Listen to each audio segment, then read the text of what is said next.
जिंदगी हर रोज नया मजाक करती है।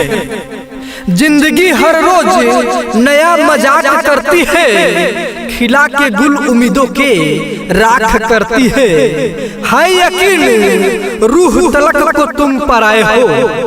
है यकीन रूह तलक को तुम पराए हो। फिर भी भूल के खुद को तुम्हें याद करती है। तमाम उम्र